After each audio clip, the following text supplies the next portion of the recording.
Hey guys, so I just got finished rewatching for the third time RODTANG versus SUPERLEK because everybody seems to be pretty worked up about the fight and the results, and it was a fantastic fight.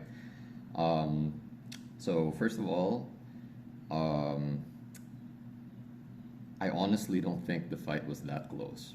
I think it was.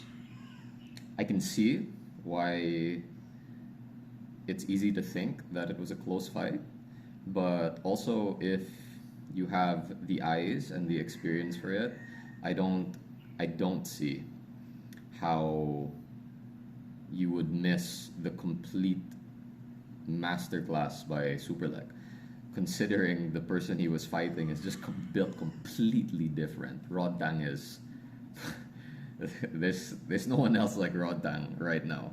But anyway, so I'll get back to my overview of the fight, but I actually have a bunch of notes here that I took while watching the fights, and I've got some notes on each round, and I've got my overview. So let's go for the blow by blow first. Um, so in round one, the round was clearly super leg. Besides the cut that happened somewhere within the second minute, um, Rodang's best moments were at around a minute and 25 seconds and a minute and 18 seconds with a really beautiful display of nice short elbows, similar to the one that cut Superlek's forehead.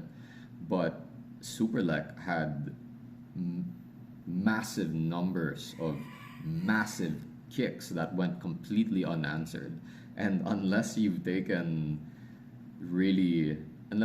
serious low kicks without shin guards, you can't begin to understand the amount of damage that they deliver.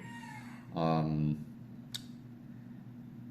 and at around 36 seconds, Superlek actually lands a double spear chain on Rodtang. So the first spear elbow doesn't quite go through, but as Rodtang bases the attempt to land his own, Superlek peels back the guard and from the outside manages to whack Rodtang in the side of the head with a second spear elbow that you can actually see cock his head back. So I didn't see if the tip of his elbow landed or if the forearm landed, but in any case, that was also a massive exchange. Um, in round two, it was just a kick bonanza for Superlek as well. Rodtang landed a really big straight on Superlek at around 2 minutes 46 seconds, and that was perhaps, at least from what I saw, one of the best strikes of the fight.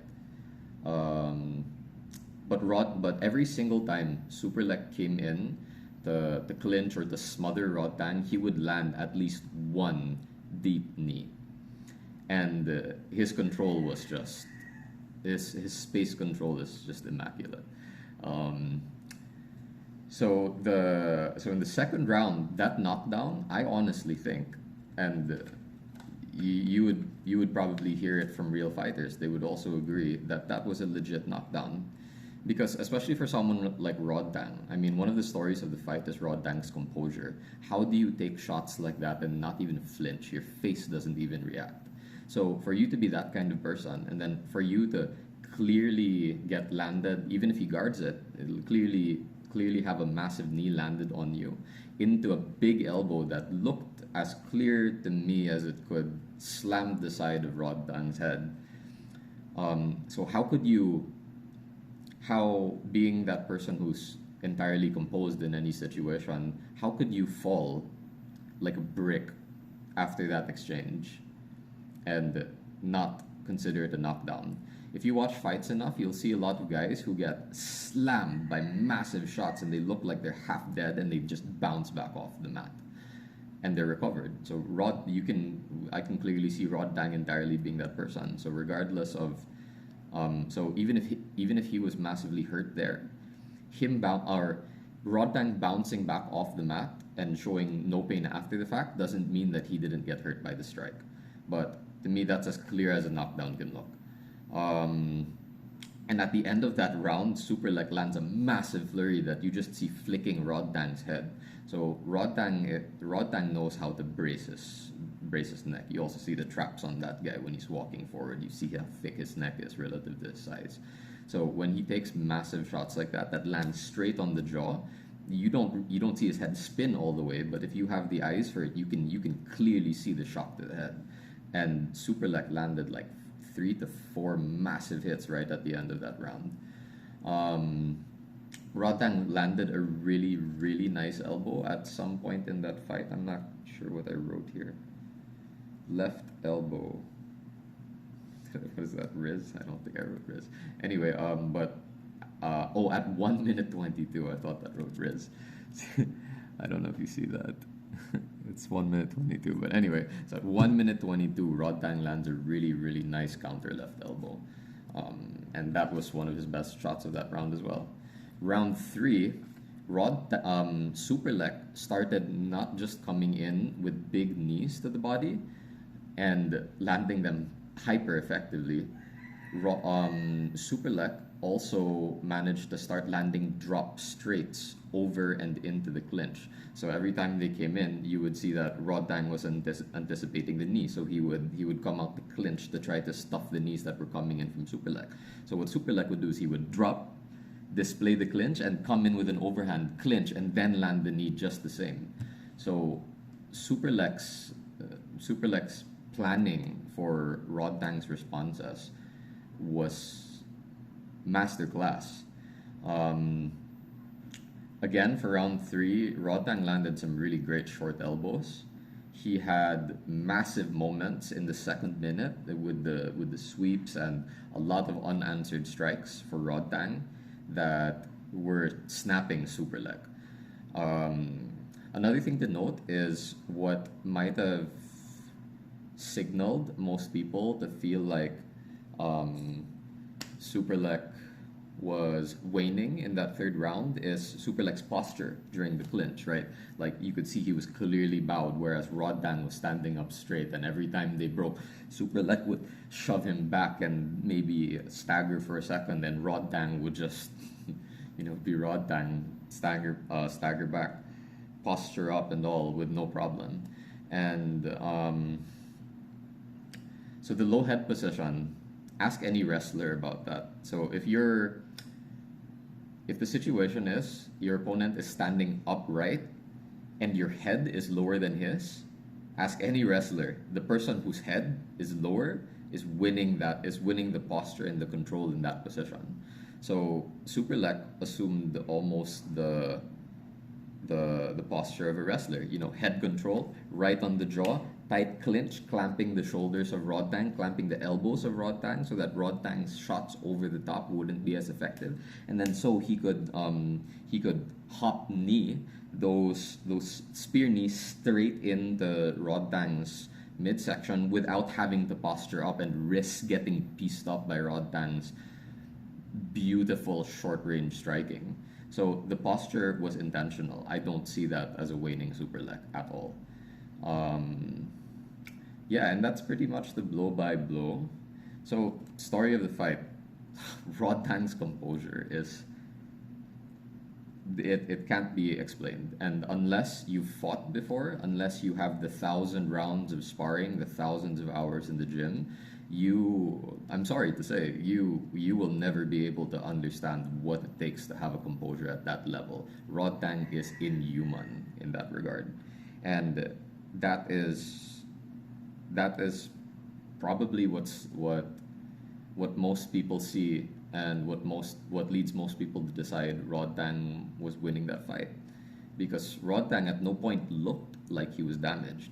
But also, if you watch Superlek's other fights, he doesn't tend to fuss over having a poker face. So the open mouth, the look of exhaustion could also just be from blood. Try training like dripping sweat. If you're leaking sweat and the sweat is coming up your nose, coming into your mouth as you're throwing strikes, that gets really annoying and it makes your mouth want to drop open so that you're not choking on your own sweat. Now imagine that's blood, and not just blood, gore leaking out of your forehead. That's really thick, and that's entering your nose, that's entering your eyes, that's entering your mouth. Try getting a straight face while that happens. But Superlek's control of range and space in that fight was just perfect for RODTANG. You could clearly see Superlek came in with a beautiful game plan, and it was executed almost to perfection, considering his opponent. So we already talked about the posture difference, like the body language, so to speak. RODTANG is just RODTANG. His body language won't wane unless you're shutting his lights out already. So most of Superlek's waning or weakened looking posture was very intentional, like I mentioned in the clinch. And yeah, so there's some considerations for when you're judging fights, for when you're trying to assess how a fight went. So first of all, you have to consider, or when you're assessing other people's opinions of how a fight went, first of all, you have to consider the eye. Do they have an eye, first of all, for athletics? If it's not such a sporty person who, and so like, just the preface, right? Just note this. But if you're not such a sporty person, it's very hard for you to understand the gas tank, the body awareness, you know, the technical display. It's very difficult for you to be aware of this, especially in something like a fight, right? So besides the eye, you also have the experience. Unless you've gone up against a hard puncher or someone several weight classes above you and you've taken their best hits, you really can't be given the perspective, the fighter's perspective of whether or not the strike is actually hurting you. Because you can get hit by a massive strike and I can be dazed. I can see two of you, but my face may not change because I'm not worried about that strike. I may still be composed, or I may be trained to be composed whether or not I'm hurt, right? And you'll see that in RODTANG. He's taken some massive shots, not just in this fight, but he doesn't flinch to anything. The only time his face ever changes is when he's frustrated with somebody over clinching him or bending the rule set or running away from him. But yeah, you also have to consider the coaching debrief. So imagine these two guys, they finish the fight, right? And they go back to their gyms, they go back to their corners. Who needs a bigger debrief after that match? Is it RODTANG or is it Superlek? Because Superlek played a beautiful game. So maybe Superlek's coaches will tell Superlek, oh, there's some things you could have done better, but otherwise you did what you needed to do to deal with someone like RODTANG. Whereas in RODTANG's case, RODTANG fought like RODTANG fights. And he didn't make much of an adjustment to Superlek's strategies in the fight. So now coming off, now going to both their corners, RODTANG will need more breakdowns after that fight if he wants to beat Superlek for the next one. Unless all you're going to do is tell RODTANG, we just have to be tougher, we just have to be stronger, we just have to hit harder, which is not, especially at a high level, which is not debrief. Or it shouldn't be a debrief because you should expect these guys to be hyper conditioned. Another thing, so in the vein of experience, right? People who don't grow up rowdy, like I grew up competing with my cousin all the time. We were always running around outside, scraping our knees on stuff. We were climbing trees, falling out of them, getting completely winded. And then I've had a phase in my life where I was sick all the time. I've had septic shock. So my perspective of pain is going to be very different from other people. So even when I'm sparring with some people, you know, when I'm taking punches, sometimes I'm getting hit with strikes that are actually really fantastic strikes that I'm not registering. So I sometimes think I'm winning the round in sparring. But when I go back and I look at the footage, I got pieced up because I got too comfortable because my experience of pain is maybe slightly different from other people's.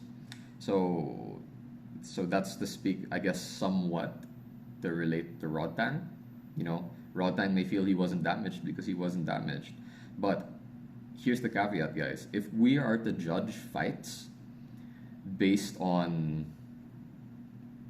If we're to judge fights based on who looks like they weren't getting hurt, we would have some really weird decisions, especially in in kickboxing. Like, if we were to judge fights based on composure, based on the look of damage in the body language of the fighter, then Marat Grigorian should be champion. Marat Grigorian should be on a massive win streak because he never looks like he's hurt. He just trudges forward. He controls the space. The ring is his, but he's getting pieced up, but he's not hurt. Would you say Marat won his fights versus Alazov, Superbon? I mean, not Superbon. Yeah, Superbon, and his other recent matches. I don't think so. But yeah, I guess that's my more or less complete opinion on the fight.